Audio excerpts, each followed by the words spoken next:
Hello everyone, welcome to my channel.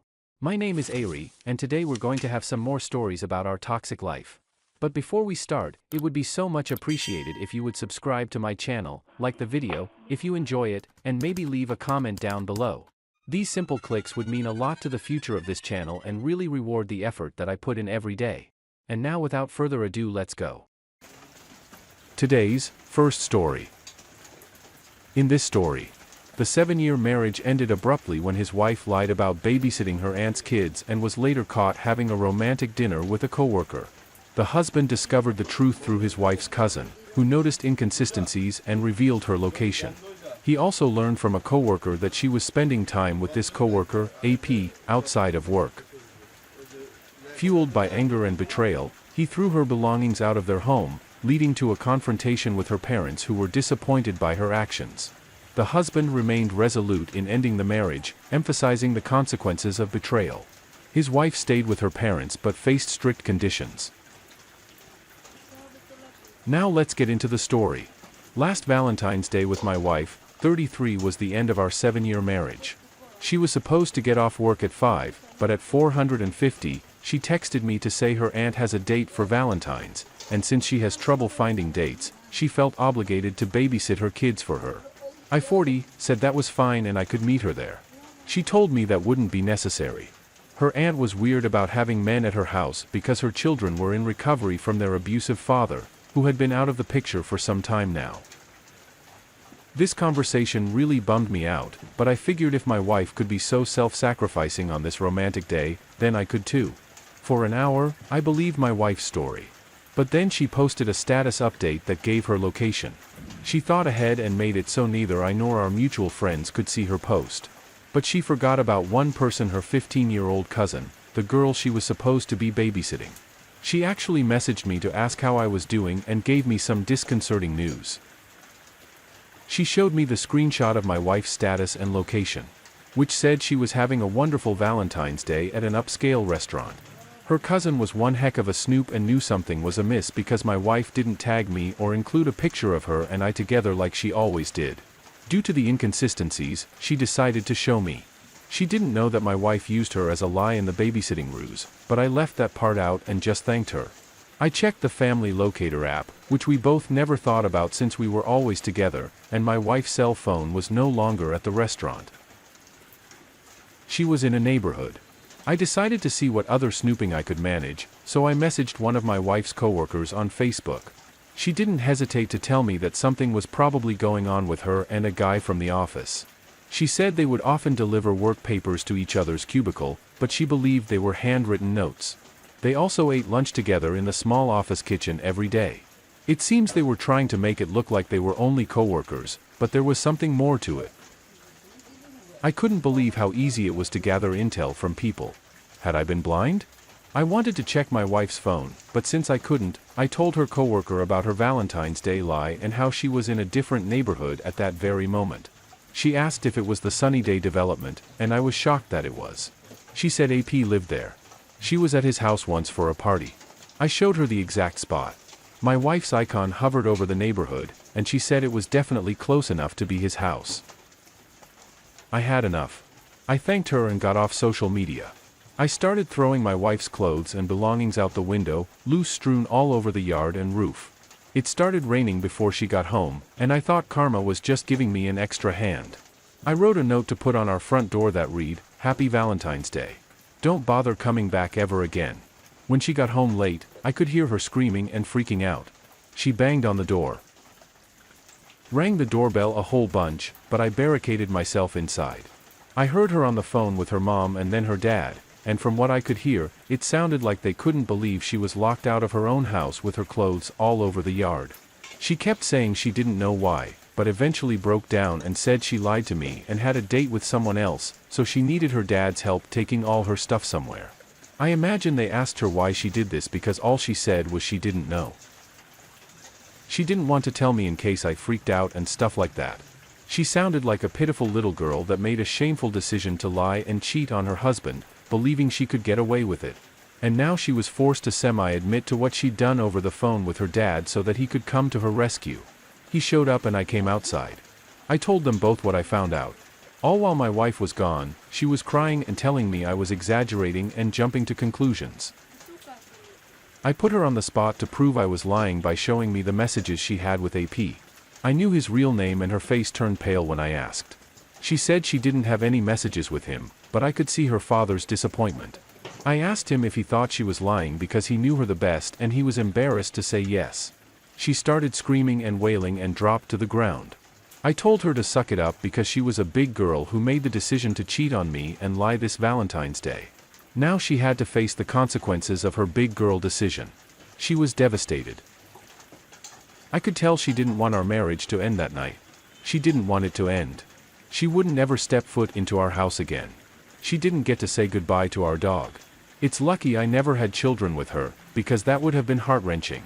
Let this be a lesson to think through your actions before betraying the one person that matters most in your life.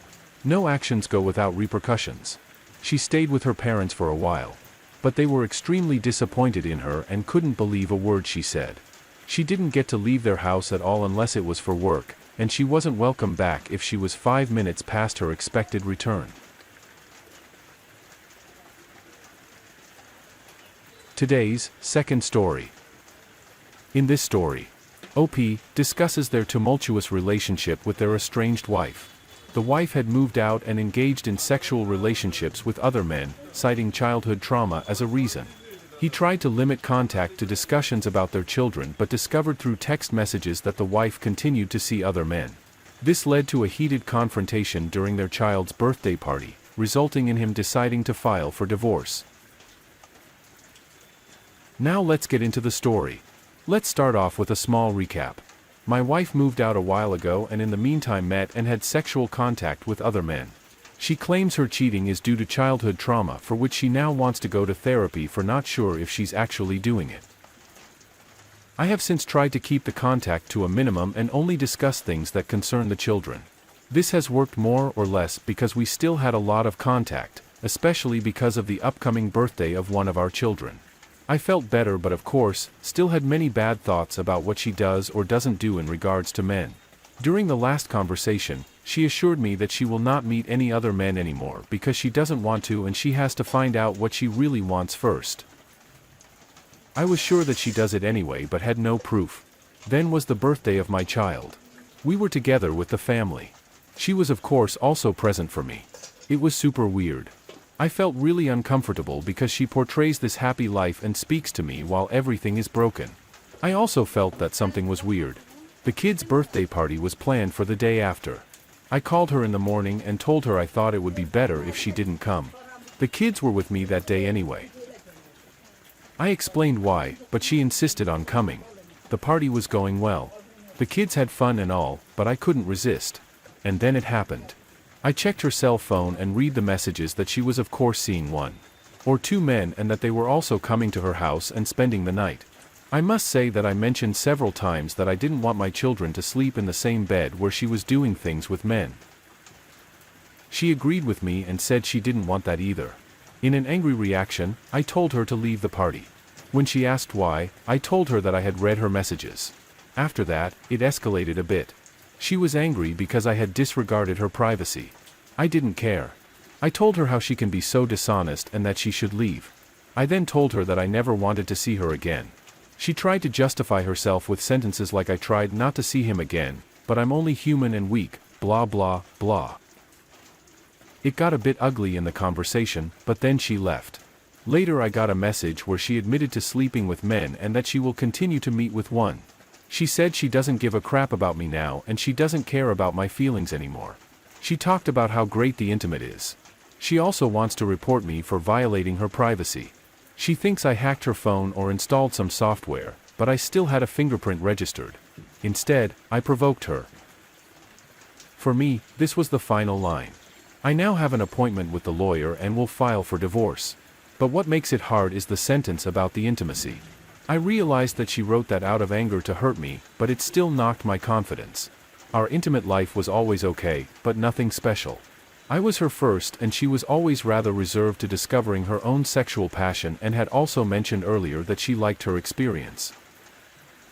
I'm also afraid that now it will come to an ugly divorce and it will be more of a rose war.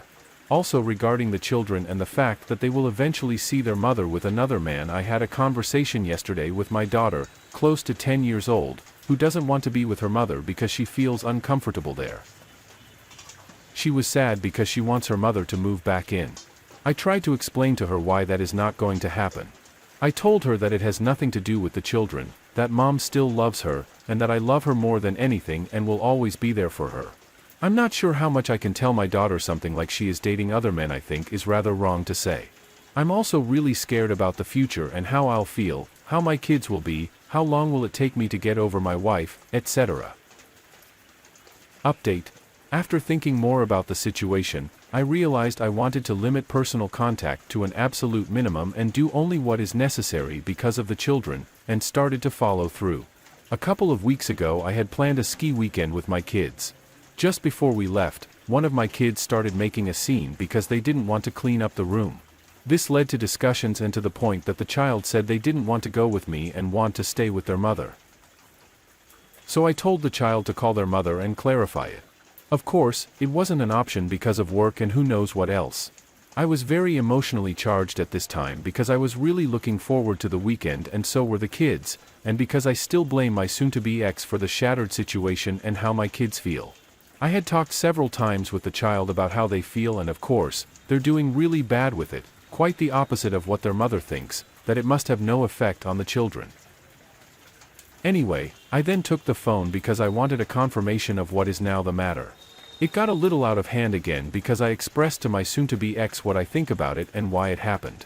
She hung up on me and I sent her a one-line email with the words "you can hang up," but that doesn't change the truth. The whole thing was like before, an emotional act on my side. Meanwhile, I managed to let the situation cool down first and then. This in turn triggered a very long answer from her.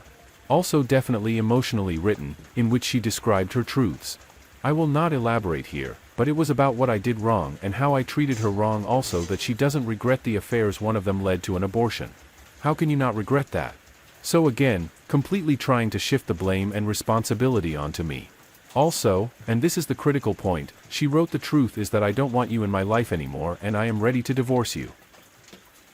I took the opportunity to respond to her BS and present things objectively, to show her what kind of bubble she's living in. And I took the opportunity to point out to her that she's going to get a letter from my lawyer soon anyway about the divorce.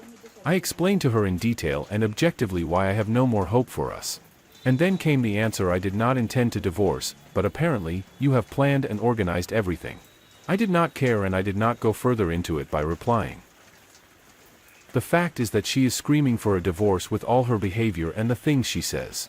Maybe not in the illusory world that she has built up, because according to her she thinks we would probably stay married and be a family with everything that belongs to it, but she may continue to see other men. This has shown me that she is absolutely not aware of what she has done and has not reckoned with the consequences.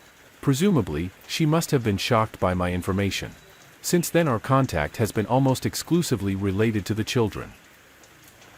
I have set up an app with a shared calendar and through which we can communicate child-related things. Some time passed and I was again with the children for 1.5 weeks on a ski vacation and we had a great time in this first week. I reckoned that she got the letter from my lawyer, since I heard nothing the whole time. On Friday, 2 weeks ago, came the expected reaction. She wrote a text message that said she had received the letter and would read everything very carefully. I could literally feel her anger. She then made a few comments about the content, which showed me that she was very emotionally charged. She probably thought at the beginning that I was just making an empty threat. And now she has seen that this is not the case. As mentioned before, I also think that she is slowly realizing that her house of cards and wishful thinking is collapsing and she has to bear the consequences herself. 3 days after she received the letter, she wrote me the following message. I will translate it roughly. I have been longing to apologize to you for everything that happened and that you had to suffer because of me and that I hurt you and that everything is destroyed. But I also want to thank you that I could grow up with you. I hope you know that I will always be there for you when you need me. And I mean it. Since we didn't make it as a couple, I would be very happy if we could be parents for the children. Thank you. What should I even think about this? What is she apologizing for? For everything, of course. That makes it easy to not have to reflect properly, so she doesn't have to deal with what she did and still hopes for forgiveness from me. She is always there for me, thanking me for growing up again.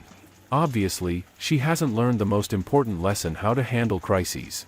And by that I mean the initial marriage crisis that probably triggered this, and after which she ended up in a continuous downward spiral. She clearly wants absolution from me. I don't think she is waiting for an answer from me. I think it's more that she has now the things she wanted to say and thinks she can now feel better about it. She also said that at one point she will now start to try to see things more positively. Basically what I said to her for years. And now she's doing it, as she already destroyed our family. Oh, and because of the report for abuse of privacy. She has at some point claimed that she went to the police. But she will not report me. Of course not, because she was probably told that she has nothing in hand and would only make a fool of herself. The divorce itself is initiated, but it takes between intimate to 12 months until the whole thing is through. What do you think? Should I answer or rather not? It's not about wanting to save the marriage. Somehow I don't see any hope for it. Here's another update. A week ago I had written, and now I need advice again. I am struggling hard and am just hurt and angry against my deepest desire for revenge. I have not responded to the message of my soon-to-be ex last week because of the advice here, but the whole thing just won't let me go. I am sure she is living her life right now and is happy.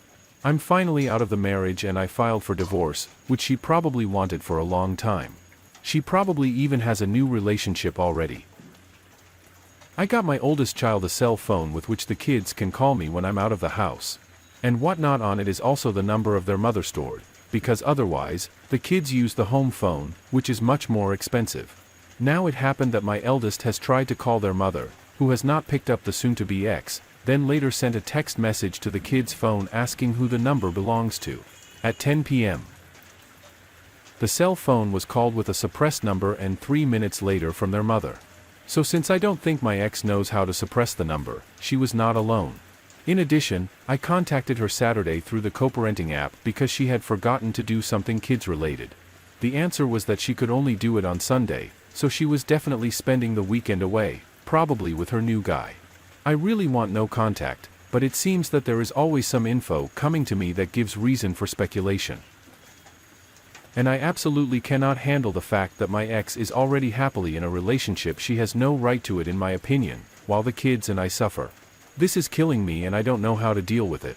I don't want this to constantly haunt me and make me feel bad because I'm triggered everywhere. I'm probably additionally so angry because I know that as a divorced male with 3 kids it's virtually impossible to meet a woman. I know because I tried, even though I don't think I am ready. I also tried without stating that I have kids, which worked better, but sure, that won't lead to a real relationship. Of course, she has no problem finding someone. As a good-looking and naive young mother, you are certainly an easy target or fetish for some. I doubt that most of them want something serious, but just take advantage of it. How do you deal with it? How do I change my mindset and not care about her anymore? Why do I love and hate her at the same time?